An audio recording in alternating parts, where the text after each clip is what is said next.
lady.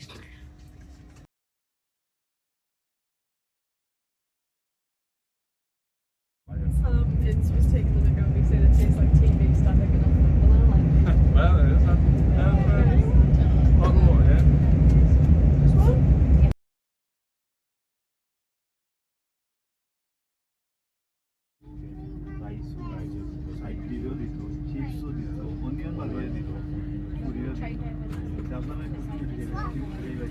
Stuck at St. Neots.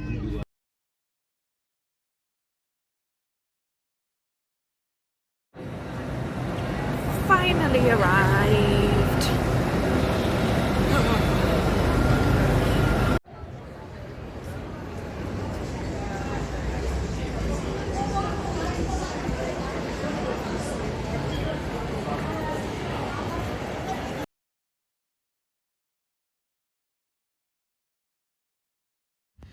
I was trying to describe it to my husband, and I was going, you know, the one who looks like Marilyn Monroe.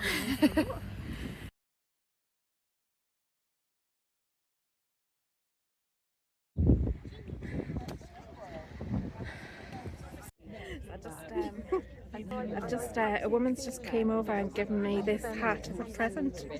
It's really lovely of her. So it's Janet's first time. What do you think so far, Janet? Because it hasn't started, even though we did arrive a little bit late because my train was delayed. I was just saying I feel a little bit scared and intimidated because I've been to an event like this before. And, it feels like seeing a famous person, so I can see Kelly Jo King. It's just like serious celeb, isn't it? Yeah, you it see is. someone that you see online. I remember my first time, well, my first time was Newcastle, but my first time here was after Kelly J went to New Zealand. So it was a really busy event that time. So yes, I remember what it was like.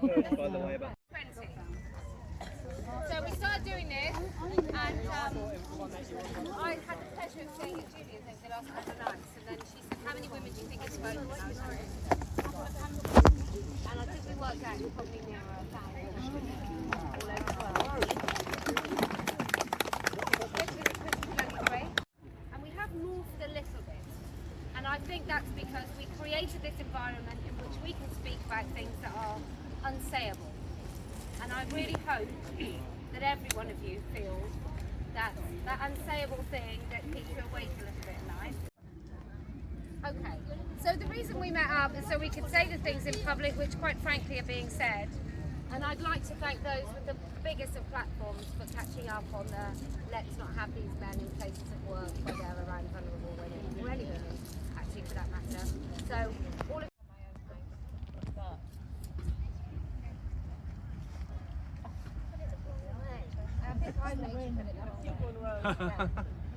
So we're going to go with those. Not allowed flags at Speaker's Corner, but I see them, and we don't even have terrorist kind of messages on ours. Iris is only wearing a flag. Okay, who else would like to speak? Okay, well, I have no idea what anything is, but I'm here now. Gender identity ideology has really done a number on anything normal and ordinary in life.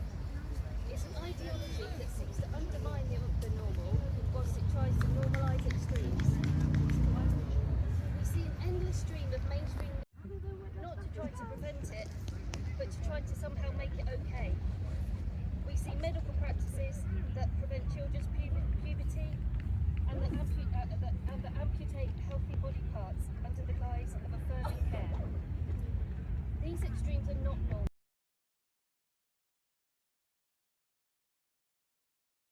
Being told that this normativity, which is just a way of saying being is somehow going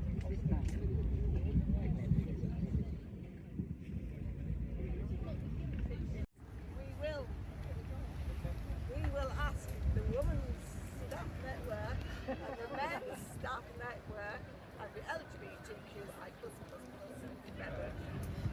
So that's just, please go and ask your council. Staff network, so I do run a women's network at work, which miraculously has been able to be women only for 6 years now. I can give it it grow organically. Kind of start a little bit small and then just let it spread through word of mouth. Don't make too much promotion about it, and then it will consolidate and it becomes strong. So. Can everyone hear me okay?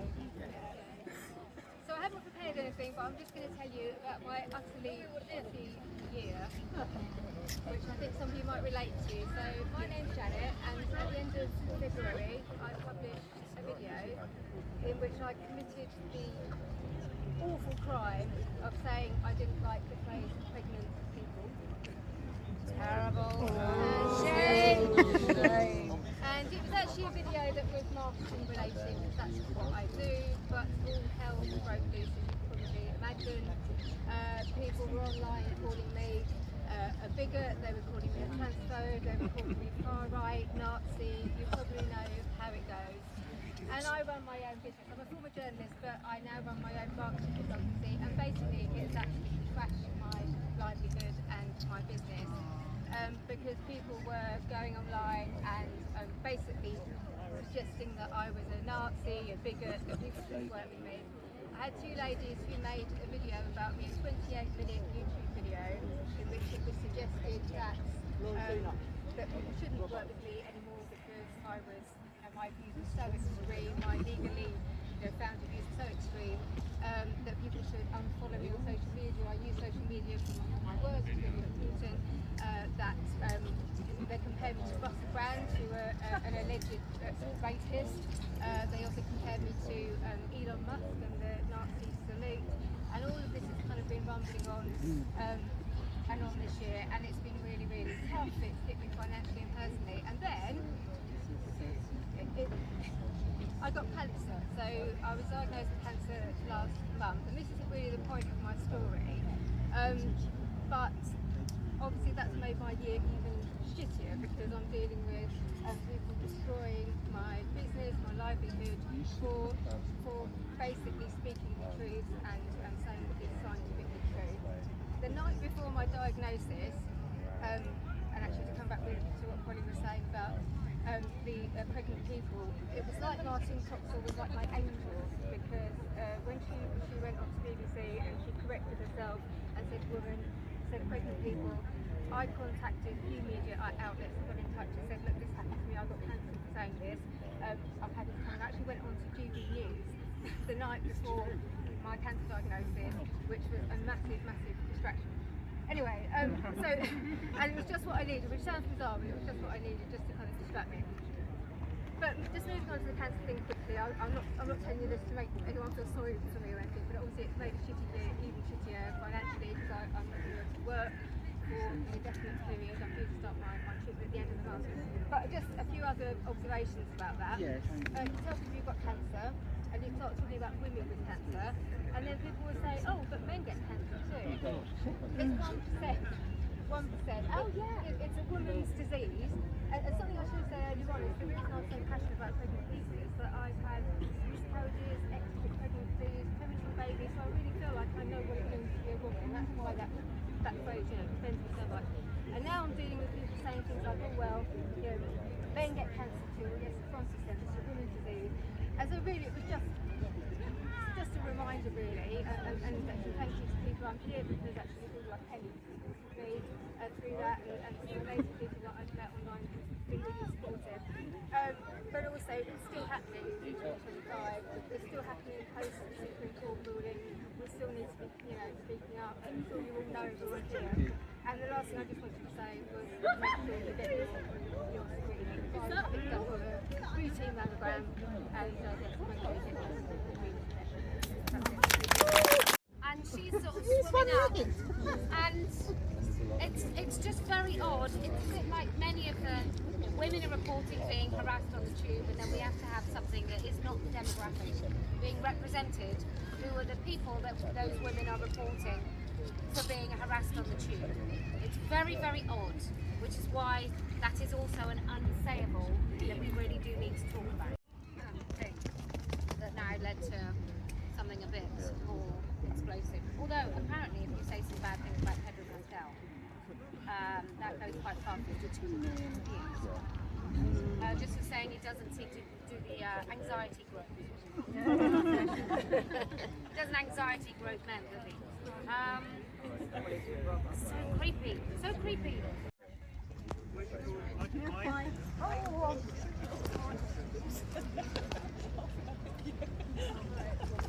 Hi everyone, my name is Elizabeth. I'm here from the US, so I came here. This is my first trip to Ireland.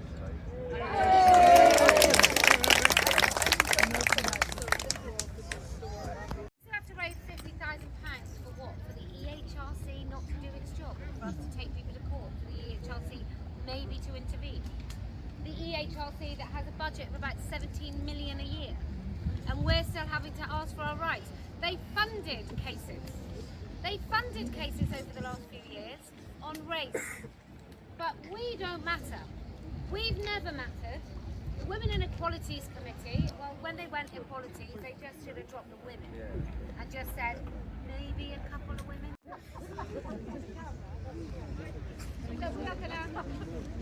So this is Speaker's Corner, where lots of men argue about God, and it used to be all sorts of men, but now it's the majority, a certain type of man. Pardon? Oh, well, I'm going to go and sing Amazing Grace.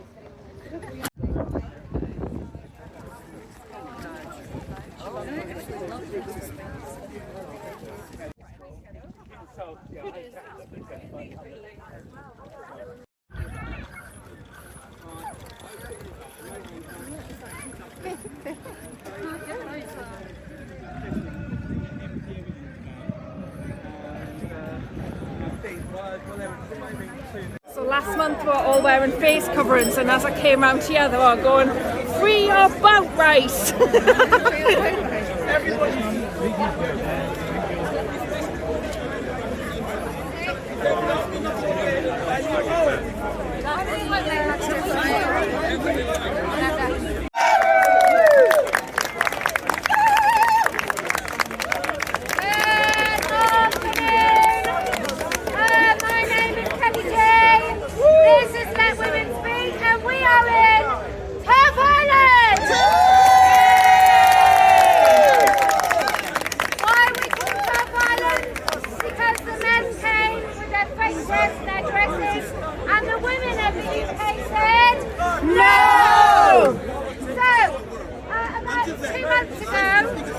I came to this place which frankly has too many men in it, and I say that because men have made it unwelcome for women.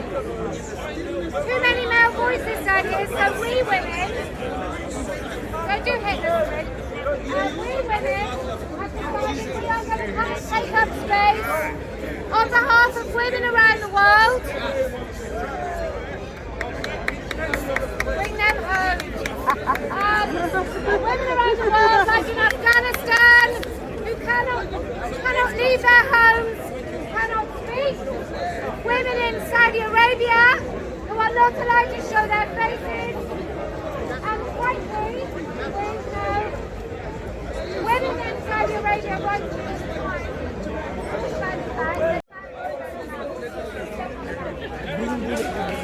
So, we don't want to see women with their faces covered in this country. We don't want to see women arrayed with their faces covered in this country. We want women to free their faces.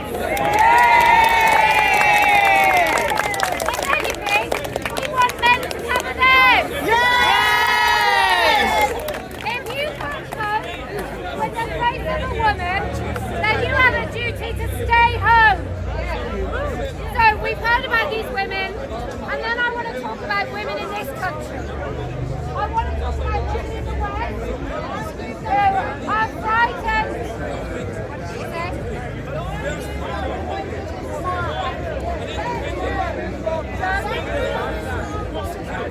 Well, I would agree.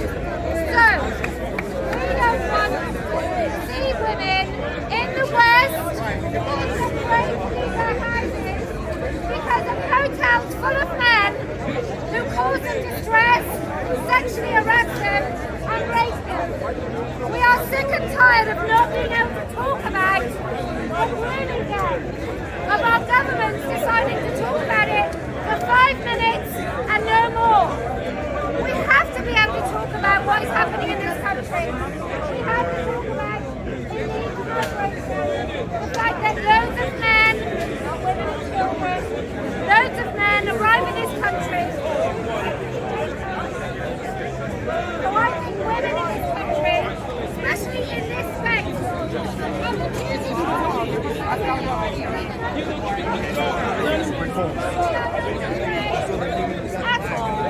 open our voices and stand up for the victims of rape by Pakistani Muslim paedophile rape gangs. And we will be here every month due to we are going to keep talking about this particular issue because it comes into fashion, a few people talk about it, and then nothing happens.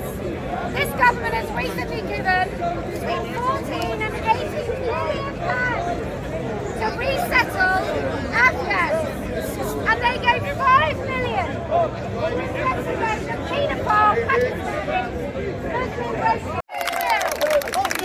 Let women sing!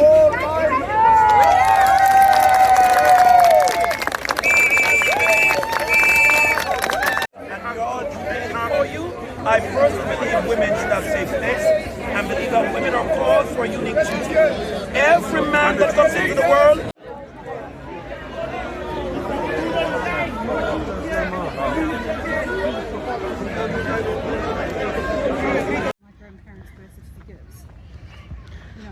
Okay, Janet, we've been to Let Women Speak. How did you find it? Yeah, it was great. It was definitely an experience. We've been up to Speaker's Corner as well, which was full of men, and men who had a lot to say for themselves. But that was definitely an experience. Yeah, so it's been a good day. Yeah, it's really interesting. You were really reluctant to speak at the beginning because you felt quite intimidated. How did you feel speaking? It was really nerve-wracking, and what often happens to me, I'm fine as soon as I get up, and then I get like a dry muck mouth halfway through. But it was fine. I was just telling my story and about being cancelled and cancer, and 2025 just being a terrible year all round. But it was good to get up there and tell my story. And did you feel good afterwards? I felt, that feeling we get when you think, oh, why didn't I say that? Or why didn't I say that? Yeah. Or why didn't I make that point? That was really important. But no, it was good. And I think it's important to keep reminding people, as I did when I was talking, that cancellations, they're still happening in 2025. They're still happening post-Supreme Court ruling. A lot of people are still afraid to speak. A lot of women are still afraid Absolutely. to speak. So it felt important to speak, especially as I've had that experience. It felt important to share it, really. Yeah, definitely. I know when I get up, my mind goes blank, and I'm used to people, when I don't explain myself very well, people will say, oh, well, what's that? And nobody does that when you're up there. So I didn't articulate very well. You did very well, and you said, come to Whitley Bay, we've got seagulls. Which actually I think needs to be on your tagline. So that was great. It's definitely very memorable. So it was good. Thank you. And obviously, Took 2 photos. I'll wait tonight to check your video. A homeless person was asking for